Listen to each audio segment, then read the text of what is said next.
Have you ever reached the end of a day and wondered why you feel so tired, even though nothing especially difficult happened? Your body may not have traveled very far, but your mind has been everywhere. It has gone backward into conversations you wish had happened differently.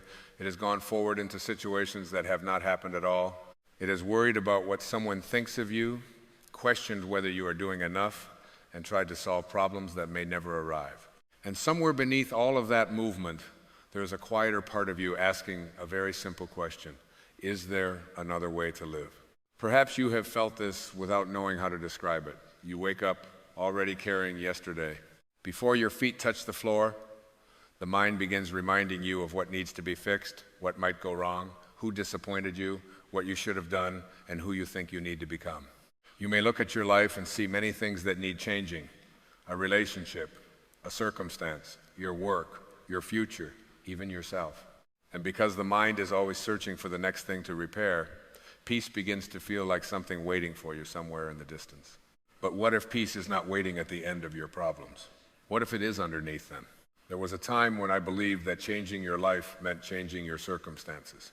I thought that if you could arrange everything properly, remove enough uncertainty, avoid enough disappointment, and make the right people understand you, then eventually you would arrive at a place where you could finally relax. Yet life has a beautiful way of showing us the limits of that approach. One problem disappears and another appears. One uncertainty is resolved and another takes its place. One person finally understands you, while someone else does not. And perhaps this is not life failing to cooperate with us. Perhaps it is life gently showing us that we have been looking for peace in a place where permanent peace cannot be found. Over one simple week, 5 small habits can begin to reveal something surprisingly profound. Not because 7 days are enough to create a completely different person, but because you do not need to become a completely different person. The deeper transformation begins when you stop covering your true nature with fear, resentment, judgment, mental noise, and the endless need to control what happens next. Think of the sky on a stormy day. The clouds can become so thick that you may forget the blue sky is still there. Yet the clouds never destroy the sky. They simply pass across it. Your thoughts can be like those clouds. Your fear can be a cloud. Your anger can be a cloud. The painful story you keep repeating about yourself can be a cloud. Even the identity you have spent years protecting can become another cloud passing through awareness. But you are not required to fight the clouds. You can begin by remembering the sky. This is where the first habit begins, and perhaps where every meaningful inner change begins, with stillness. Imagine waking tomorrow morning and not immediately reaching for the world. No messages for a few moments, no news, no comparison, no rushing into everything that needs your attention. You simply sit quietly and breathe, maybe for 5 minutes, maybe for 10.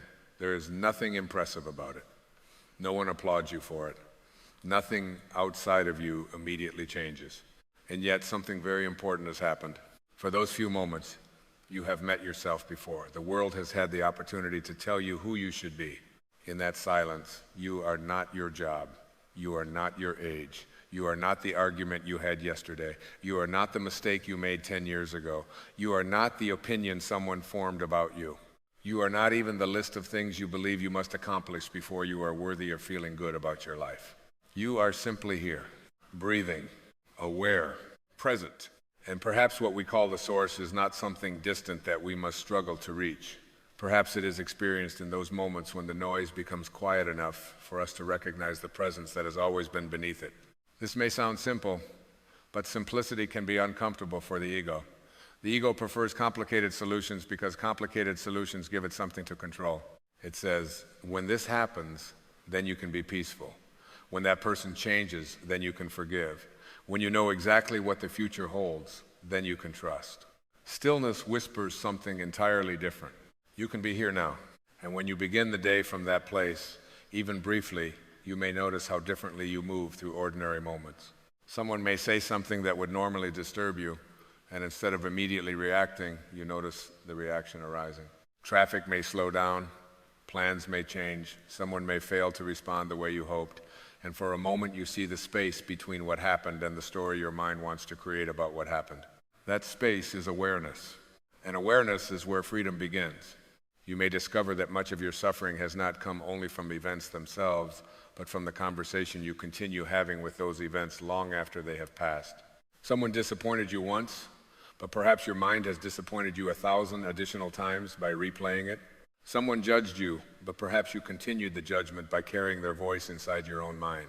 Something did not happen according to your plan, and instead of allowing one moment of disappointment to pass through you, the mind turned it into a story about your worth, your future, or what life supposedly owes you. Awareness does not ask you to condemn yourself for doing this. That would simply be another form of judgment. It invites you to notice. You might say quietly, there is fear. Not, I am afraid and therefore something must be wrong. Simply, there is fear. There is anger. There is comparison. There is a desire to control this. And the moment you can observe what is happening within you, you are no longer completely trapped inside it. This is like standing beside a river instead of being carried helplessly by its current. Thoughts continue moving. Emotions continue moving. Memories arise and disappear. But something within you remains on the bank, watching without needing to follow every current downstream. Perhaps you have spent years believing that every thought deserves your attention. It does not. Some thoughts are old habits, wearing familiar clothes. Some fears are echoes. Some judgments were inherited from people who inherited them from someone else. And some stories about who you are were written during painful seasons that were never meant to become your permanent identity. This is why 1 week of awareness can feel so different. You are not trying to rebuild your entire life in 7 days.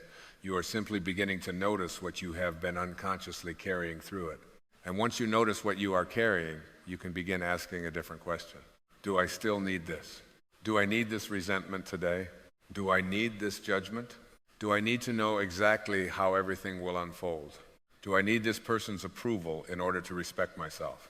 Do I need to continue punishing myself for the person I was when I did not yet understand what I understand now? These questions are not demands, they are openings. A tree does not argue with autumn when its leaves begin to fall.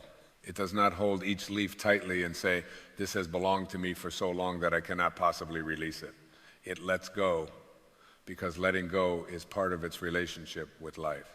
And in releasing what has completed its season, it creates space for what comes next. Perhaps there are leaves in your life that you have been trying to keep long after their season ended. An old identity, a resentment, a need to be understood, a fear about tomorrow, a version of yourself you are trying desperately to become because you have forgotten the quiet wholeness of who you already are. The habits we are going to explore are not about adding more pressure to your life. They are not another list of things you must perform perfectly. They are invitations to remove what has been blocking the peace already within you. Stillness helps you hear it. Awareness helps you recognize what disturbs it. Forgiveness helps you release what keeps you tied to yesterday. Love helps you choose from something deeper than fear. And trust helps you loosen your grip on tomorrow. Perhaps that is what real change looks like. Not becoming more complicated, but becoming less burdened. Not building another identity, but remembering the self beneath all identities.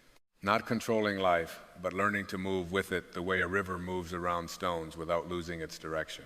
And as you begin to look more closely at what has been directing your inner world, you may discover something unexpected. The greatest obstacle to peace may not be your circumstances at all. It may be the voice within you that insists your circumstances must be different before peace is allowed. That voice has been with you for a long time. It has tried to protect you through fear, comparison, judgment, attachment, and control. There is no need to hate it. There is no need to fight it. But there comes a moment when you can stop allowing it to lead. And that is where the next part of this journey begins. Once you begin noticing the voice within you that is always evaluating, comparing, predicting, defending, and controlling, something interesting happens. You start to realize how much of your life has been lived in conversation with that voice. It comments on nearly everything. It tells you what should have happened, what someone should have said, what you should have accomplished by now, what might go wrong tomorrow, and what other people might be thinking about you. And because this voice has been present for so long, it can feel like you. But perhaps it is not you. Perhaps it is simply a collection of habits that you have practiced so often that they began to sound like your identity. This is where the second habit becomes so important. Learning to observe your thoughts without automatically becoming them. Imagine that you send a message to someone you care about. Hours pass and there is no reply. Nothing has actually happened except silence. Yet the mind rarely leaves silence alone. It begins filling the empty space with explanations. Maybe they are upset with you. Maybe you said something wrong. Maybe they no longer care. Maybe you are being ignored. Before long, your body is responding to a story that exists entirely within your own mind. Then the message arrives. I'm sorry. I was busy all afternoon. And suddenly the entire emotional world you created disappears. The situation did not cause all of your suffering. Much of the suffering came from the meaning the mind placed upon the situation. This does not mean that every difficulty is imaginary. Life contains real loss. People sometimes betray us. Relationships end. Bodies age. Plans collapse. People we love leave this world. There are experiences that deserve grief and require time to heal. Spiritual awareness is not pretending that pain does not exist. It is learning not to add unnecessary suffering to pain. Pain says, this hurts. The ego often adds, this should never have happened. My life will never be the same. I cannot be peaceful until this is fixed. Someone must pay for what they did. This proves something is wrong with me. Awareness creates another possibility. It allows you to say, this hurts, and I can remain present with myself while it hurts. There is tremendous tenderness in that difference. You no longer need to run from every uncomfortable emotion. You do not have to immediately explain it, repair it, suppress it, or turn it into an identity. You can allow sadness to be sadness. Fear can be fear. Disappointment can move through you without becoming the definition of your life. Think of the ocean. A storm can disturb its surface, sometimes violently, but beneath the waves there is a depth that remains relatively still. Human consciousness may be something like this. We spend so much time identifying with the waves that we forget the depth. A thought rises, a feeling rises, a circumstance changes. Someone approves of you and you rise with it. Someone criticizes you and you fall with it. But beneath all of these movements is awareness itself. The more you become familiar with that awareness, the less frightened you become by every wave. This is why a few minutes of stillness each morning can gradually change the rest of the day.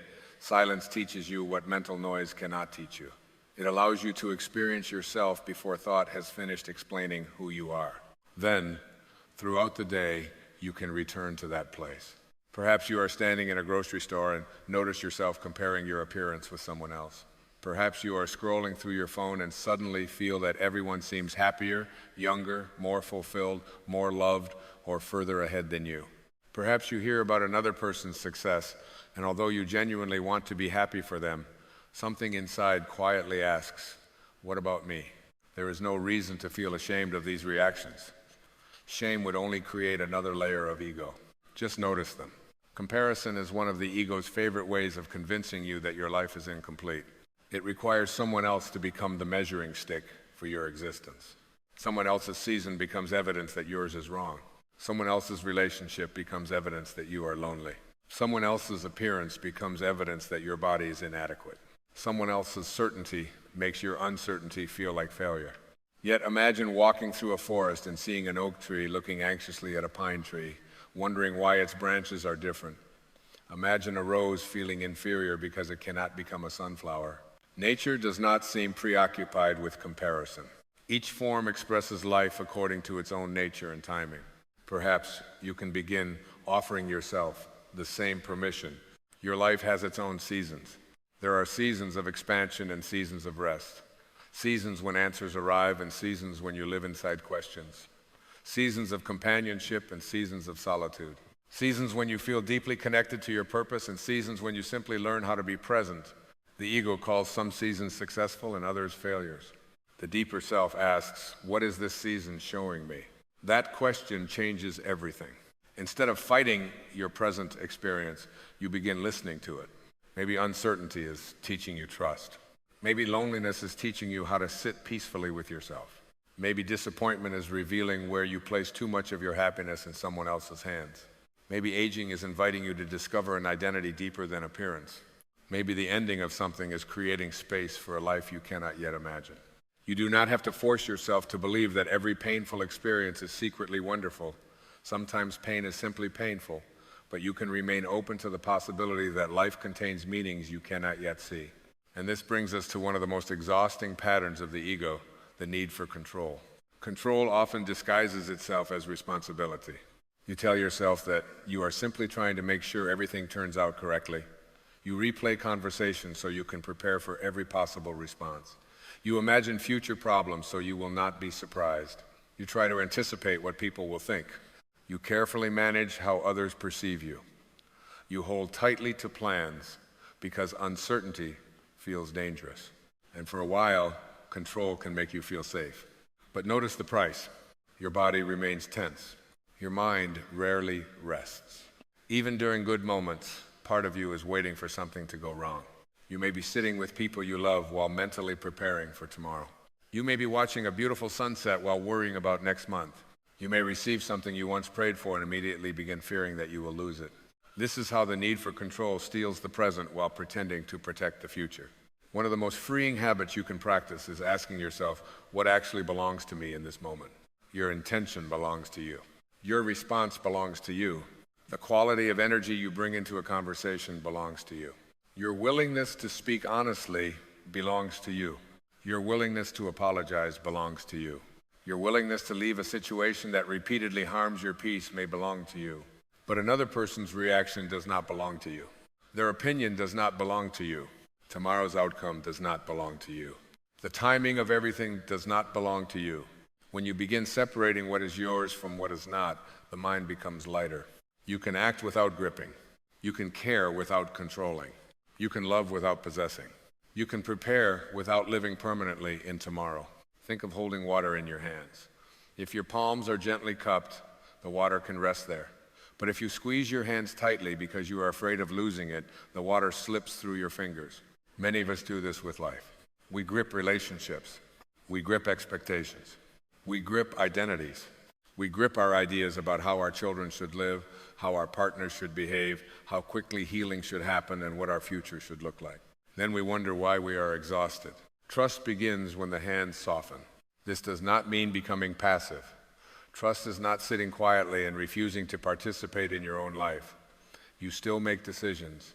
You still set boundaries. You still take meaningful action. You still speak when something needs to be spoken. But you begin acting from a different inner place. Fear says, I must control this because otherwise I will not be okay. Trust says, I will do what feels aligned and I will allow life to reveal the rest. There is enormous freedom in that sentence. And once you begin releasing control, another ego pattern becomes easier to recognize: judgment. Judgment can feel strangely satisfying because it gives the ego a temporary sense of superiority and certainty. If someone else is wrong, then perhaps I can feel right. If someone else's life is a mess, perhaps I can feel safer about mine. If I can label someone as selfish, foolish, difficult, or unworthy, then I do not have to encounter the complexity of their humanity. But every judgment has a hidden cost. The mind that constantly judges others eventually turns the same weapon inward. If you spend your days deciding who is good enough, successful enough, attractive enough, spiritual enough, intelligent enough, eventually you will stand before your own standards and discover that you cannot satisfy them either. This is why the third habit is so powerful: releasing one judgment every day. Not all judgment at once, just one. Perhaps someone irritates you. Your mind immediately creates a label for them. Instead of fighting the thought, you notice it. Then you become curious. What might I not know about this person? Perhaps the impatient cashier has been caring for a sick parent. Perhaps the friend who stopped calling is struggling with something they do not know how to explain. Perhaps the person who seems arrogant is deeply insecure. Perhaps none of these possibilities is true. That is not really the point. The point is remembering that you rarely know the whole story. Understanding does not mean abandoning discernment. You can recognize unhealthy behavior without filling your heart with hatred. You can establish boundaries without making another human being into an enemy. You can disagree without surrendering your peace. This becomes especially important in relationships. There may be someone in your life whom you have been trying to change for years. You know exactly what they should understand. You know what they should apologize for. You know how they should behave. You have rehearsed the conversation in your mind many times, imagining the day when they finally see everything from your perspective. And perhaps they never will. This can be one of life's hardest invitations. Can you remain peaceful even when someone misunderstands you? Can you stop making their awakening a requirement for your freedom? The ego says, I cannot be free until they admit what they did. The deeper self asks, why would I give another person that much authority over my inner world? This does not erase accountability. It does not mean remaining close to people who repeatedly hurt you. Sometimes love expresses itself as distance. Sometimes peace requires a boundary. Sometimes the kindest thing you can do for yourself is stop returning to a place where you continually abandon yourself. But you can leave without carrying hatred with you. A boundary protects your peace. Resentment keeps you connected to the very thing you are trying to leave behind. This is where forgiveness begins to appear on the horizon, though we will move more deeply into it later. Before forgiveness becomes possible, you may first need to understand what you are carrying. Resentment often feels like protection. The mind says, if I remain angry, I will remember what happened and then I will never allow it to happen again. But wisdom does not require resentment. You can remember the lesson without continually drinking the pain. You can become wiser without becoming harder. You can protect your heart without closing it. Consider how often an old memory appears unexpectedly. Perhaps you are washing dishes, driving home, or lying in bed, and suddenly a conversation from years ago returns. You hear the words again. You imagine what you should have said. Your body reacts as though the event is happening now. The person may not even be in your life anymore. Yet internally, they are still occupying a room. Awareness allows you to enter that room without becoming trapped there. You notice the memory. You notice the tension. You notice the desire to rewrite what cannot be rewritten. Then perhaps you place a hand over your heart and quietly acknowledge, yes, that hurt. Nothing more is required in that moment. You do not have to pretend you have forgiven before you are ready. You do not have to make pain spiritual too quickly. You simply stop running from your own experience. Acceptance is not agreement. Acceptance is recognizing that what happened has happened. The past becomes unbearable when the mind repeatedly demands that it should have been different. Of course you wish some things had been different. We all do. Perhaps you wish someone had loved you more gently. Perhaps you wish you had made another choice. Perhaps you wish you had appreciated someone before they were gone. Perhaps you regret years spent afraid. But the past cannot be changed through punishment, especially self-punishment. There is another form of judgment that can be even heavier than judging other people, judging the person you used to be. You look backward with today's awareness and condemn yesterday's self for not knowing what you know now. But how could that earlier version of you have possessed wisdom that had not yet been lived? Maybe you stayed because you were afraid. Maybe you left because you were confused. Maybe you trusted the wrong person. Maybe you spoke from anger. Maybe you spent years seeking approval. Responsibility can be healing. Self-condemnation rarely is. You can acknowledge where you caused harm. You can apologize where possible. You can change your behavior. You can make amends. And then, at some point, you must decide whether your past will become your teacher or your prison. A seed does not apologize for having once been buried underground. The darkness was part of its becoming. Perhaps some of your darkest seasons can be held with the same compassion. This is why awareness gradually opens the door to love. Not sentimental love. Not love that denies reality. A deeper love that allows you to see yourself and others without demanding perfection before compassion becomes available. And one of the simplest ways to practice this is through a pause. When someone says something that activates you, pause. When you feel the need to defend yourself immediately, pause. When comparison appears, pause. When you are about to say something designed to wound because you have been wounded, pause. In that small space, ask yourself, what would love do here? Sometimes love speaks. Sometimes love remains silent. Sometimes love apologizes. Sometimes love says no. Sometimes love leaves the room. Sometimes love simply refuses to turn one painful moment into 10 more painful moments. You do not have to answer perfectly. The question itself changes the quality of your attention. You are no longer asking the ego, how do I win? You are asking the deeper self, how do I remain aligned with who I truly want to be? And perhaps this is what spiritual intention really means. Not forcing the universe to give you everything you desire, but becoming increasingly conscious of the energy from which you meet life. You can enter a room needing everyone to approve of you, or you can enter asking how you might bring peace. You can enter a conversation determined to be right, or you can enter willing to understand. You can wake up asking, what will I get today? Or you can quietly ask, what quality do I want to bring to this day? Maybe peace, maybe patience, maybe kindness, maybe courage, maybe forgiveness. When your intention changes, your experience often changes before your circumstances do. And that is an important distinction. The first signs of transformation may not be visible from the outside. Your bank account may look the same. Your house may look the same. Your job may look the same. The people around you may not have changed at all. But perhaps someone criticizes you and you no longer spend 3 days replaying it. Perhaps uncertainty appears and you notice that you can breathe inside it. Perhaps you see someone else's beautiful life and feel admiration instead of inadequacy. Perhaps an old memory returns and instead of reopening the wound, you offer compassion to the person you were. Perhaps you sit alone and discover that solitude does not always mean loneliness. These are quiet miracles. No one may notice them, but you will. By the middle of this inner week, you may begin to understand why genuine change can happen so quickly and yet continue for a lifetime. The change is not that every old pattern disappears. The change is that you begin seeing the pattern while it is happening. Fear arises, and you recognize fear. The need to control arises, and you recognize control. Judgment appears, and you recognize judgment.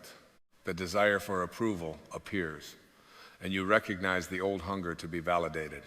And each time awareness enters, you gain another small opportunity to choose differently. That is how consciousness changes a life. Not usually through one dramatic revelation, but through hundreds of quiet moments in which you stop abandoning yourself. You return. Again and again, you return. You return from tomorrow to today. You return from comparison to your own path. You return from judgment to understanding. You return from control to trust. You return from mental noise to stillness. And slowly, you may discover that the peace you were searching for was never something life had refused to give you. It had simply been covered by everything you thought you needed before you could allow yourself to feel it. There is still another layer, however, because awareness can show you the chains, but eventually you must decide whether you are willing to loosen them. And some of the strongest chains are connected to people, memories, expectations, and versions of yourself that you have carried for years. This is where forgiveness becomes more than an idea. This is where surrender becomes more than a beautiful word. And this is where you begin to discover what happens when you stop asking life to follow your plan and start listening for the deeper intention moving through it. The next movement of this journey is not about becoming stronger at holding everything together. It is about discovering how much strength there is in finally allowing some things to go. There comes a point in every inner journey when awareness is no longer enough by itself. You can recognize the fear. You can see the resentment. You can notice the need for approval and the desire to control what happens next. You can understand where these patterns came from and even have compassion for the part of you that created them. But eventually, a quieter question appears. Am I willing to release what I now understand? This is where transformation becomes deeply personal. It is one thing to know that resentment disturbs your peace. It is another thing to loosen your grip on the story that has justified that resentment for years. It is one thing to understand that you cannot control the future.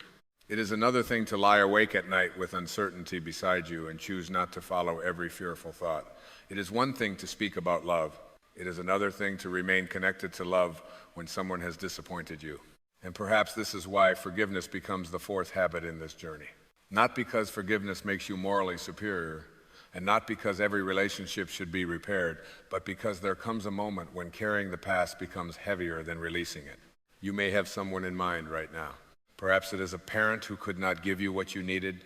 Perhaps it is a former partner who broke your trust. Perhaps it is a friend who disappeared when you needed them most. Perhaps it is someone who said something cruel and then went on with their life while you continued carrying their words. Or perhaps the person you have struggled most to forgive is yourself. Forgiveness is often misunderstood because we imagine it as a declaration that what happened was acceptable. But you do not need to call something right in order to stop carrying it. You do not need to invite someone back into your life in order to release hatred from your heart. You do not need to forget the lesson in order to stop reliving the wound. Forgiveness can simply mean, I no longer want yesterday to occupy so much of today. Imagine carrying a stone everywhere you go because someone once handed it to you in anger. At first, holding it makes sense. It reminds you of what happened. It feels like evidence. It may even feel like protection. But years pass, and the person who gave you the stone is nowhere nearby. Still, you wake with it. You take it into new relationships. You carry it to dinner. You place it beside your bed. Eventually, the question is no longer whether they should have given you the stone. The question becomes why you are still carrying it. This is the tenderness of forgiveness. You are not releasing someone else from the consequences of their actions. You are releasing yourself from the requirement to remain emotionally attached to those actions forever. And sometimes forgiveness happens slowly. There may be mornings when you believe you have released something, only to feel the old anger return in the afternoon. This does not mean you have failed. Healing is rarely a straight road. It may be more like the ocean coming toward the shore and pulling away again. Each wave reaches a little differently. You can allow forgiveness to happen at the speed your heart can honestly sustain. Maybe today you cannot say, I forgive completely. Perhaps you can only say, I am willing to stop feeding this pain. That willingness is enough for now. There is a gentleness in spiritual growth that the ego often misses. The ego wants achievement. It wants to announce, I have healed, I have forgiven, I am no longer afraid. But the deeper self has no need for these declarations. It simply notices when the heart becomes a little softer. You may notice that you can remember what happened without feeling the same heat in your body. You may notice that you no longer rehearse imaginary arguments. You may notice that you stop checking whether the person who hurt you has received some punishment from life. And one day, perhaps unexpectedly, you realize that their name no longer changes the quality of your inner world. That is freedom. The same compassion can be offered to your relationship with yourself. Many people are carrying an invisible courtroom within them. Every night the mind presents evidence against who they used to be.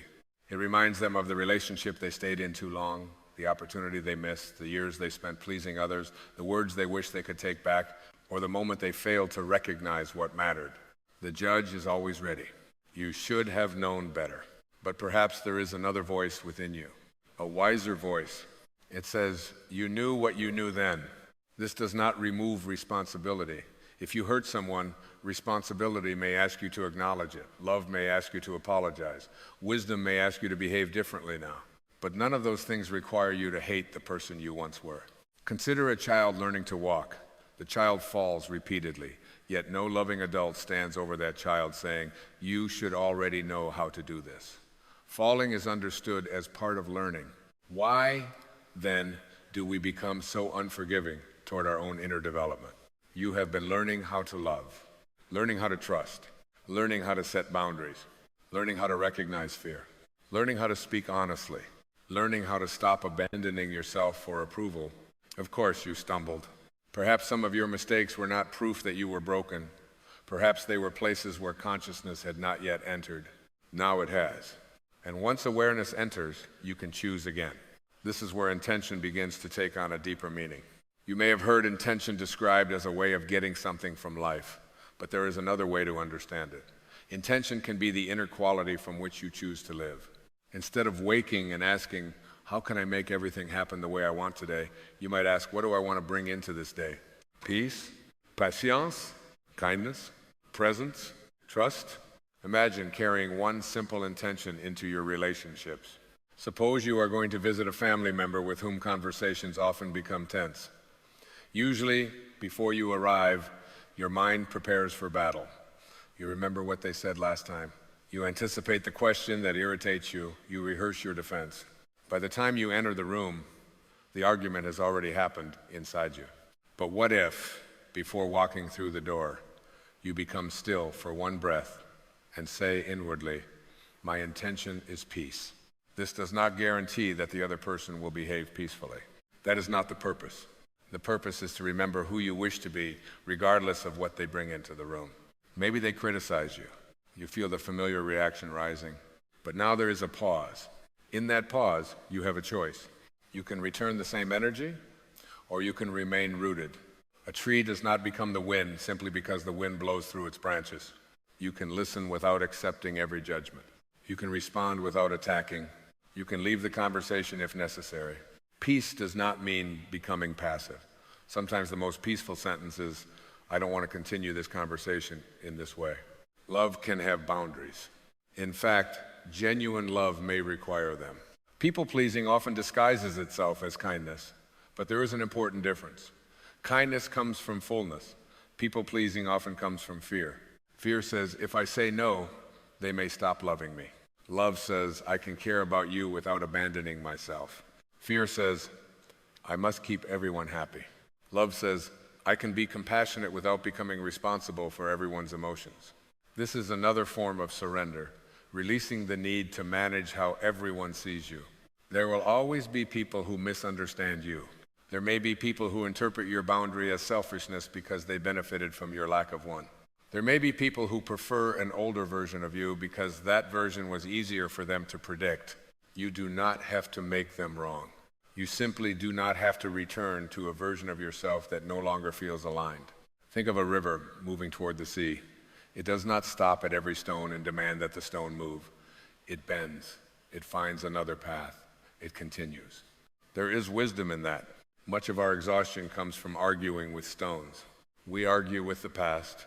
We argue with aging. We argue with other people's personalities. We argue with timing. We argue with uncertainty. We argue with the fact that some doors have closed. And while discernment can show us where action is needed, surrender can show us where resistance is only creating more pain. This leads to the fifth habit, practicing trust. Trust may be one of the hardest spiritual practices because it asks you to loosen your relationship with certainty. The ego loves certainty. It wants guarantees. Tell me this relationship will last. Tell me my children will be safe. Tell me I chose correctly. Tell me I will not lose what I love. Tell me everything will work according to my plan. Life rarely offers these guarantees, and yet life continues. The sun rises without consulting your worries. Trees grow without knowing what storms will come. Seasons change without asking whether the world is ready. Perhaps trust is not believing that nothing difficult will ever happen. Perhaps trust is knowing that you do not need to understand the entire journey in order to take the next peaceful step. Imagine driving at night.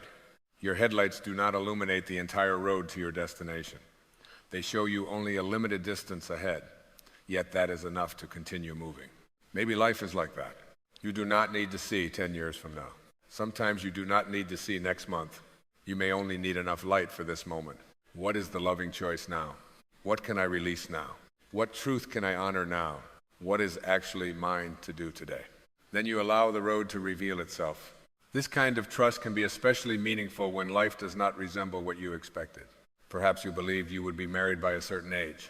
Perhaps you thought a relationship would last forever. Perhaps you expected your work to give you a sense of purpose and discovered that it did not. Perhaps your body has changed. Perhaps your children have grown and no longer need you in the same way. Perhaps you have reached a stage of life where an identity that once defined you no longer fits. Transitions can feel frightening because the ego asks, who am I if I am no longer this? But the deeper question may be, who was I before I believed I had to be anything? There is something within you that has been present through every age you have ever been. The child changed. The teenager changed. The adult changed. Your body changed. Your opinions changed. Your relationships changed. Your dreams changed. Yet there has always been an awareness witnessing these changes. Perhaps that awareness is closer to your true self than any role you have ever played. And perhaps reconnecting with the source means remembering that your deepest identity is not limited to the changing forms of your life. You can lose a role without losing your being. You can experience an ending without becoming empty. You can enter uncertainty without becoming lost. The season can change without the tree forgetting its roots. This is why stillness, awareness, forgiveness, love, and trust belong together. Stillness introduces you to the space beneath the noise. Awareness helps you see what has been disturbing that space. Forgiveness releases the emotional weight of what has already happened. Love changes the energy from which you respond. Trust allows you to stop demanding that the future prove you are safe before you permit yourself to be peaceful. These habits are not separate techniques. They are different doors opening into the same room. And inside that room is presence. You may begin to notice this presence in very ordinary moments. You are washing a cup and suddenly feel the warmth of the water on your hands. You are walking outside and notice sunlight moving through leaves. You hear someone you love laughing in another room. You sit beside an aging parent and realize that the moment is temporary. You look at your own face in the mirror and, perhaps for the first time in a long while, stop searching for something to criticize. These moments do not seem dramatic, but perhaps life was never asking to be dramatic. Perhaps it was asking to be noticed. So much anxiety is created by living somewhere other than where your body actually is. Your body is sitting in a chair, but your mind is 10 years in the past. Your body is lying safely in bed, but your mind is living through 5 possible futures. Your body is having dinner with someone you love, but your attention is somewhere inside a screen. Returning to yourself also means returning to where life is actually happening. Here, this breath, this conversation, this season, this imperfect moment. You may not love everything about the moment. Presence does not require that. It simply asks you to stop postponing your existence until life becomes different. There is a quiet form of gratitude that begins here. Not gratitude as an obligation, not pretending to feel grateful when your heart is hurting, but an increasing sensitivity to what is already present. Breath is present. Life is present. Another morning arrived. Someone cares about you, even if they do not always know how to show it. Your body has carried you through every difficult day you have survived. There are sounds you have stopped hearing because they became ordinary. There are people you may someday wish you could sit beside for one more ordinary afternoon. Gratitude awakens you to the sacredness hidden inside what familiarity has made invisible. And something remarkable happens when gratitude becomes sincere. The mind's constant message of not enough becomes quieter. The ego is always measuring absence. What do I lack? Who has more? What have I not achieved? Why hasn't this happened yet? Gratitude does not deny what you still desire.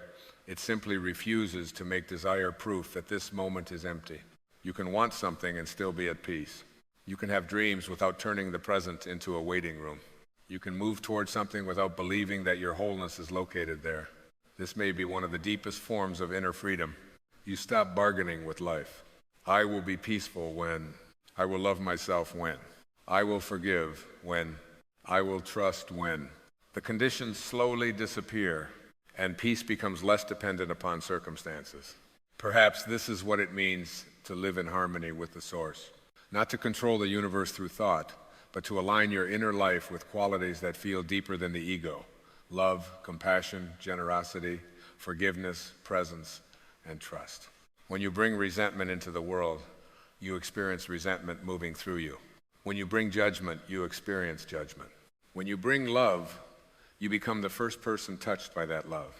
This is why choosing love is not merely something you do for others. It changes the atmosphere within you. Suppose someone cuts you off in traffic.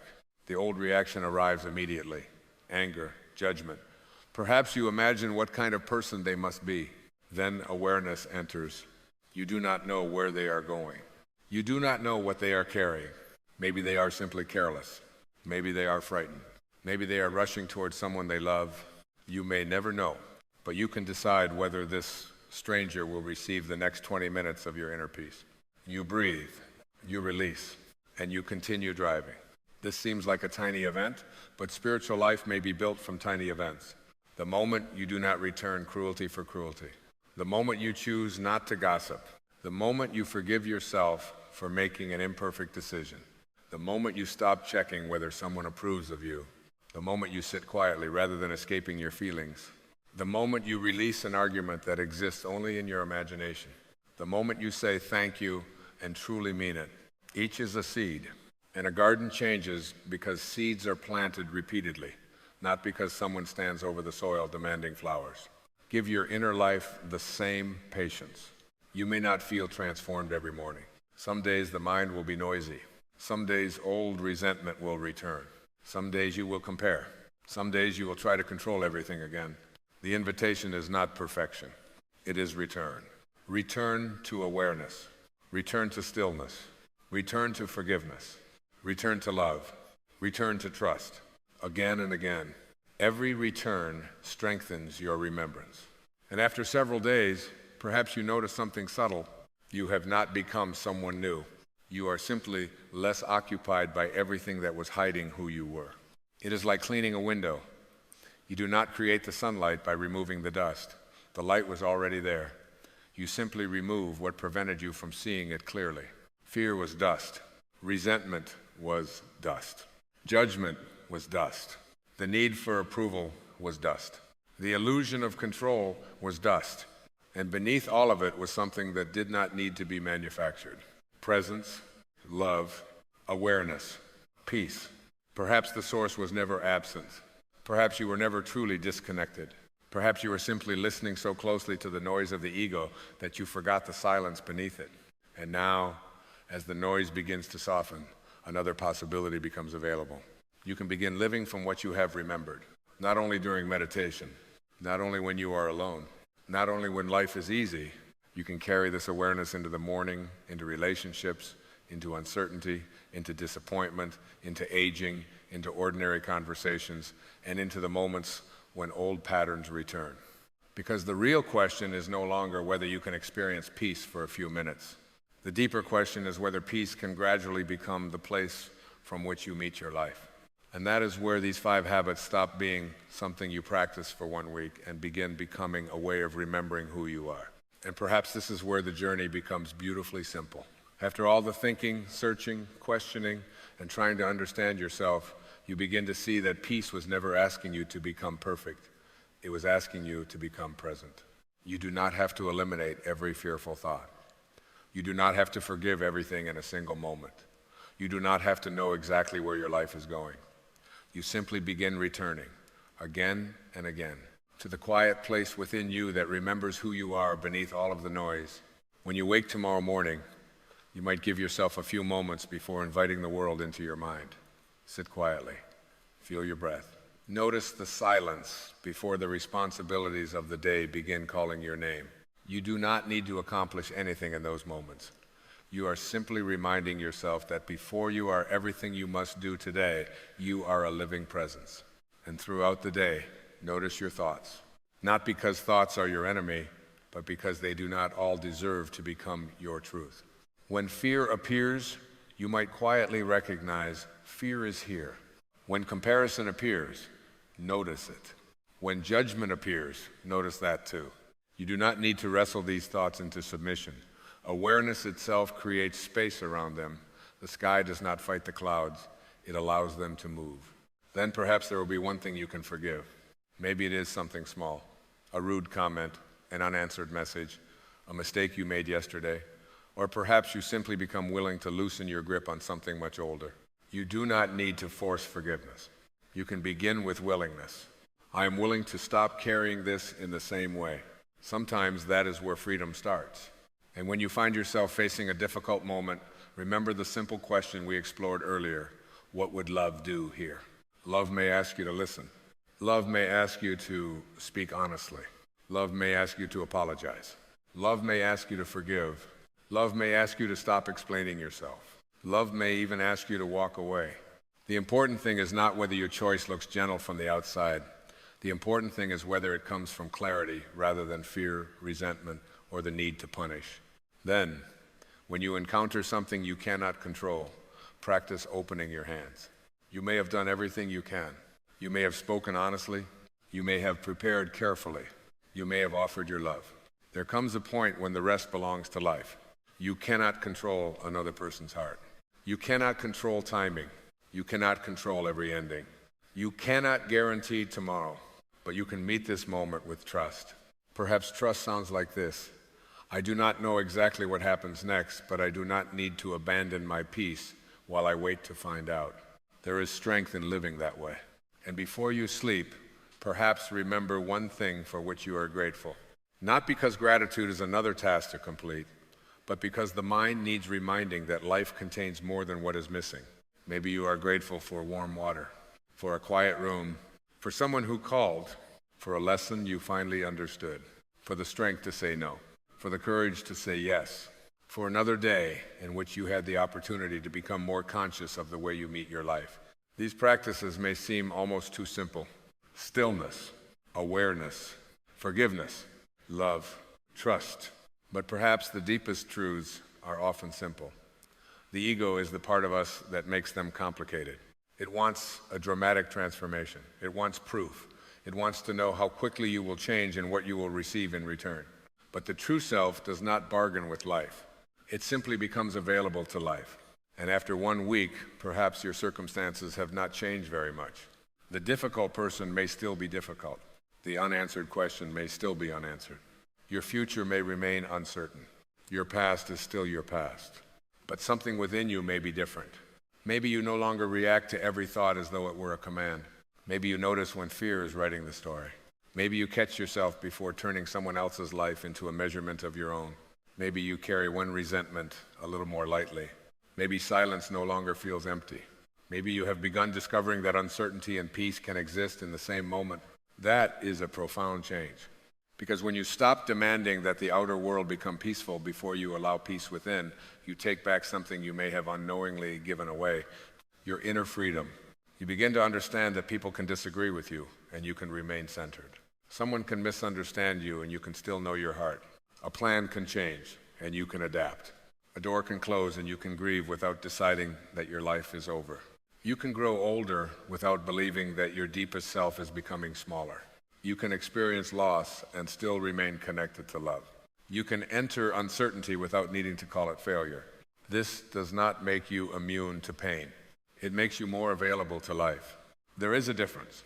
When you stop using all of your energy to resist what is happening, you have more energy to meet what is happening with awareness. And perhaps that is what letting go truly means. It is not giving up on life. It is giving up the argument that life must always follow your expectations before you can participate in it peacefully. A river does not know every turn before it begins flowing toward the sea. It encounters stones, narrow passages, unexpected bends, and fallen branches. Yet it continues moving because flowing is its nature. You, too, can learn to move without needing to know every turn.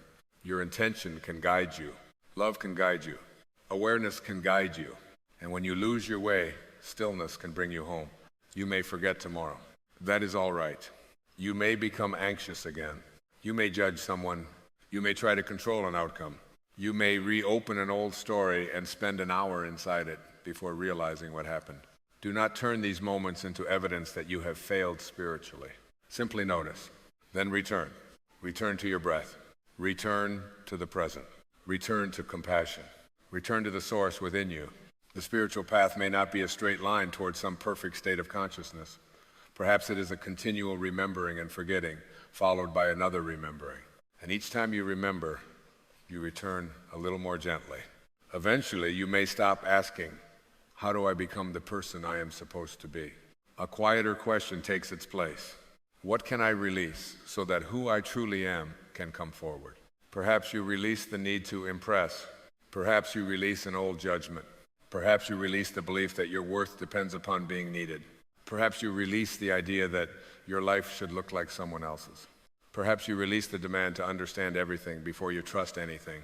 And with each release, there is more room for love, more room for gratitude, more room for silence, more room for life itself. Imagine standing beside the ocean at the end of a long day. The horizon stretches beyond what your eyes can see. Waves arrive and disappear. No wave remains forever, and yet the ocean remains. Your experiences are waves. Your thoughts are waves. Your roles are waves. Your successes and disappointments are waves. Even the person you believed yourself to be 10 years ago was a wave that changed shape and returned to the larger movement of life. But there is something within you that has been watching all of it, quietly, patiently, without leaving. Perhaps that is the part of you that you have been searching for. And perhaps the great surprise of this entire journey is that you never actually lost it. You simply became distracted by the noise. So tonight, you do not need to promise yourself that tomorrow you will become a new person. Make a gentler promise. Give yourself a moment of silence. Notice what moves through your mind. Release what you are ready to stop carrying. Choose love where fear once made the decision. Trust what you cannot yet see. And remember something to be grateful for before the day ends. Then do it again. Not perfectly, not mechanically, consciously. One day becomes another.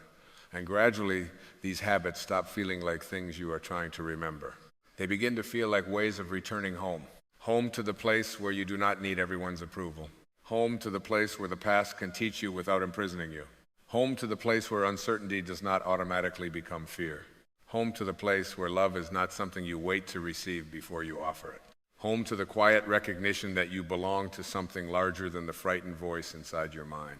And maybe that is the transformation that can begin in 1 week. Not a new life, a new relationship with the life already here.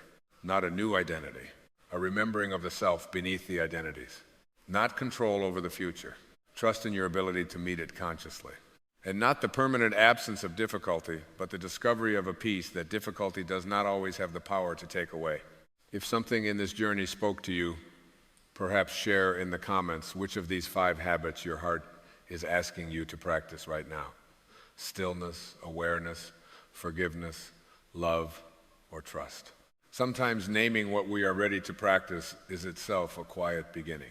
And if these reflections help you return to yourself, you are welcome to subscribe and continue these spiritual journeys with us. But before you go, stay here for one more breath. There is nowhere else you need to be for this moment. Let the shoulders soften. Let tomorrow remain tomorrow. Let yesterday remain where it belongs. And simply notice that you are here, alive, aware, still capable of loving, still capable of forgiving, still capable of choosing peace. You do not have to become someone new to deserve that peace. You do not have to wait until every part of your life is resolved.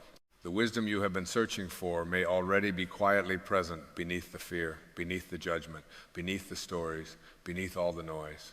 You have carried it with you all along. Perhaps you simply forgot. And now, little by little, you are remembering.